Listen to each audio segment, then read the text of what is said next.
Afternoon, and thanks for having us in. Sioux Falls police are currently investigating a weekend homicide. Early Saturday morning, police were called to a business and apartment building on East 12th Street, not far from the downtown post office. When they went inside, police say they found a 28-year-old man in an apartment hallway. He was taken to the hospital with multiple gunshot wounds, but didn't survive. At this point, police have not made any arrests, but they say the crime is isolated and the public is not in danger. In weather this midday, I just asked Adam for a little preview of what his forecast might entail, and he says that March Madness might not be limited to the basketball court. So, Adam, what do you mean? Well, I mean, first off, it's pretty apropos. March can be a pretty fickle month in its own right, but we've been on easy mode for really the last, it's the 18th day of March. Okay, so for the last 18 days, including today, where we have blue skies above Watertown, 25 with a west wind at 9 miles per hour. But we're going to get a reminder of March's more, for lack of better terms, precocious nature, where things can get a little interesting. We'll get to that in a moment. 30, though, with a view downtown, north wind at 5 miles per hour. Again, it's a beautiful afternoon out there. Well, yeah, it's kind of chilly. 26 in Brookings, 25 also up in Ortonville, 24 Sisseton, 27 in Spencer, 25 Chamberlain, 30 Aberdeen, 40 Phillip, 54, far and away the warm spot over in Spearfish, 46 in Rapid City, 31 back at the Capitol toward Pier. But compared to yesterday, we're doing better.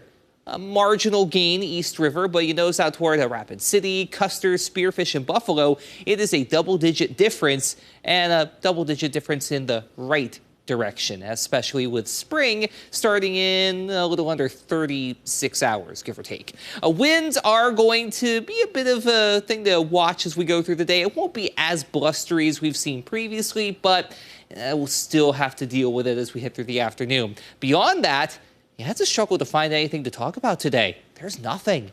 The closest anything gets is out toward the Great Lakes. You've got some snow showers out that way toward Milwaukee, near Sault Ste. Marie in the Upper Peninsula of Michigan, near Marquette.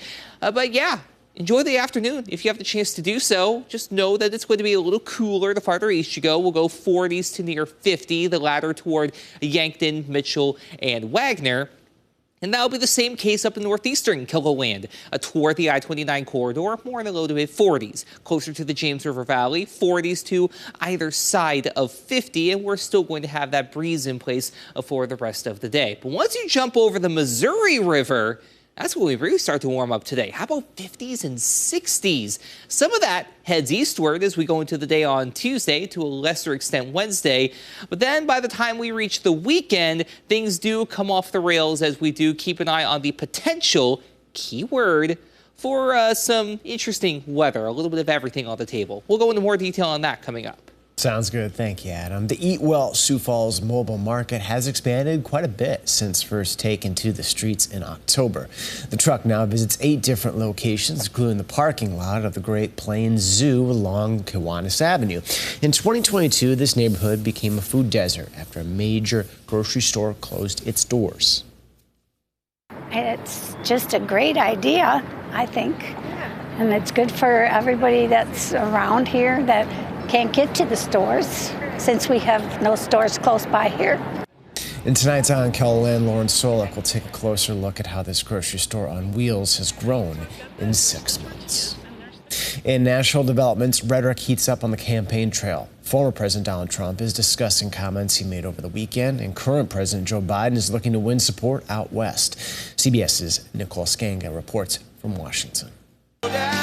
Former President Donald Trump is clarifying comments he made in Ohio Saturday, warning of a bloodbath. We're going to put a 100% tariff on every single car that comes across the line, and you're not going to be able to sell those cars if I get elected. Now, if I don't get elected, it's going to be a bloodbath for the whole.